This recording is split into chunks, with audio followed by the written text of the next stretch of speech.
everyone, it's Janice from the Reading Train. This story is called How the Grinch Stole Christmas by Dr. Seuss. Every Who down in Who-ville liked Christmas a lot. But the Grinch, who lived just north of Who-ville, did not. The Grinch hated Christmas, the whole Christmas season. Now please don't ask why. No one quite knows the reason. It could be his head wasn't screwed on just right. It could be, perhaps, that his shoes were too tight. But I think that the most likely reason of all may have been that his heart was 2 sizes too small. But whatever the reason, his heart or his shoes, he stood there on Christmas Eve, hating the Whos, staring down from his cave with a sour, grinchy frown at the warm-lighted windows below in their town, for he knew every Who down in Whoville beneath was busy now hanging a mistletoe wreath. And they're hanging their stockings, he snarled with a sneer. Tomorrow is Christmas, it's practically here. Then he growled with his Grinch fingers nervously drumming. I must find some way to stop Christmas from coming. For tomorrow he knew. All the Who girls and boys would wake bright and early. They'd rush for their toys, and then, oh the noise, noise, noise, noise. That's one thing he hated, the noise, noise, noise, noise. Then the Whos, young and old, would sit down to a feast, and they'd feast, and they'd feast, and they'd feast, feast, feast, feast. They would feast on Who pudding and rare Who roast beast, which was something the Grinch couldn't stand in the least. And then they'd do something he liked least of all. Every Who down in Whoville, the tall and the small, would stand close together. With Christmas bells ringing, they'd stand hand in hand, and the Whos would start singing. They'd sing, and they'd sing, and they'd sing, sing, sing, sing. And the more the Grinch thought of this Who Christmas sing, the more the Grinch thought, I must stop this whole thing. Why, for 53 years I've put up with it now. I must stop this Christmas from coming. But how? Then he got an idea, an awful idea. The Grinch got a wonderful, awful idea. I know just what to do. The Grinch laughed in his throat, and he made a quick Santa Claus hat and a coat, and he chuckled and clucked. What a great Grinchy trick! With this coat and this hat, I look just like Saint Nick. All I need is a reindeer. The Grinch looked around, but since reindeer are scarce, there was none to be found. Did that stop the old Grinch? No. The Grinch simply said, if I can't find a reindeer, I'll make one instead. So he called his dog Max. Then he took some red thread, and he tied a big horn on the top of his head. Then he loaded some bags and some old empty sacks on a ramshackle sleigh, and he hitched up old Max. Then the Grinch said, giddy up, and the sleigh started down toward the homes where the Whos lay, a snooze in their town. All their windows were dark, quiet snow filled the air. All the Whos were all dreaming, sweet dreams without care, when he came to the first little house on the square. This is stop number 1, the old Grinchy Claus hissed, and he climbed to the roof, empty bags in his fist.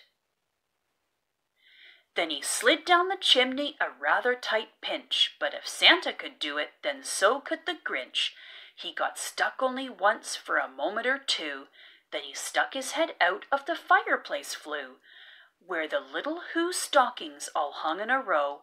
These stockings, he grinned, are the first things to go. Then he slithered and slunk with a smile most unpleasant around the whole room, and he took every present: pop guns and bicycles, roller skates, drums, checkerboards, tricycles, popcorn, and plums. And he stuffed them in bags. Then the Grinch very nimbly stuffed all the bags one by one up the chimbley. Then he slunk to the ice box. He took the Who feast. He took the Who pudding. He took the roast beast. He cleaned out the ice box as quick as a flash. Why, that Grinch even took their last can of Who hash. Then he stuffed all the food up the chimney with glee. And now, grinned the Grinch, I will stuff up the tree. And the Grinch grabbed the tree, and he started to shove, when he heard a small sound like the coo of a dove. He turned around fast, and he saw a small Who, little Cindy Lou who was not more than 2. The Grinch had been caught by this tiny Who daughter, who'd got out of bed for a cup of cold water. She stared at the Grinch and said, "Santa Claus, why? Why are you taking our Christmas tree? Why?" But you know, that old Grinch was so smart and so slick, he thought up a lie, and he thought it up quick. "Why, my sweet little tot," the fake Santa Claus lied, "there's a light on this tree that won't light on one side, so I'm taking it home to my workshop, my dear. I'll fix it up there, then I'll bring it back here." And his fib fooled the child. Then he patted her head, and he got her a drink, and he sent her to bed. And when Cindy Lou Who went to bed with her cup, he went to the chimney and stuffed the tree up. Then the last thing he took was the log for their fire. Then he went up the chimney himself, the old liar. On their walls he left nothing but hooks and some wire, and the one speck of food that he left in the house was a crumb that was even too small for a mouse. Then he did the same thing to the other Who's houses, leaving crumbs much too small for the other Who's mouses. It was 1/4 dawn, all the Who's still abed, all the Who's still a snooze, when he packed up his sled, packed it up with their presents, the ribbons, the wrappings, the tags and the tinsel, the trimmings, the trappings. 3,000 feet up the side of Mount Crumpit, he rode with his load to the tip-top to dump it. Pooh-pooh to the Who's, he was Grinchiously humming. They're finding out now that no Christmas is coming. They're just waking up, I know just what they'll do.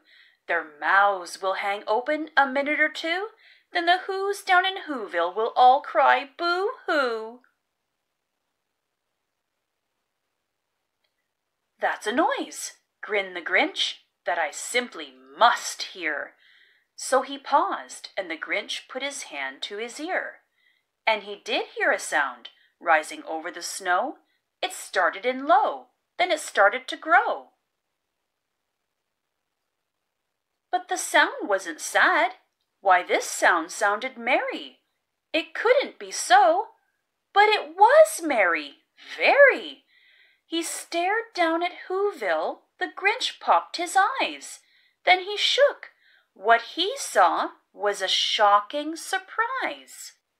Every Who down in Who-ville, the tall and the small, was singing without any presents at all. He hadn't stopped Christmas from coming. It came. Somehow or other it came, just the same. And the Grinch, with his Grinch feet ice cold in the snow, stood puzzling and puzzling. How could it be so? It came without ribbons, it came without tags, it came without packages, boxes, or bags. And he puzzled 3 hours, till his puzzler was sore. Then the Grinch thought of something he hadn't before. Maybe Christmas, he thought, doesn't come from a store. Maybe Christmas, perhaps, means a little bit more. And what happened then?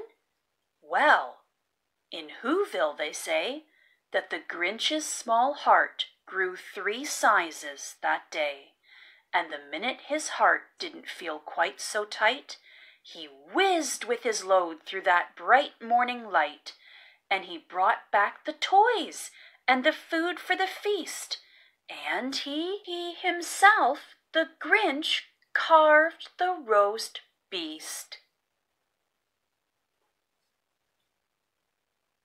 Thanks for listening. Don't forget to hit subscribe. And you can hit that notification bell if you don't want to miss a single upcoming video.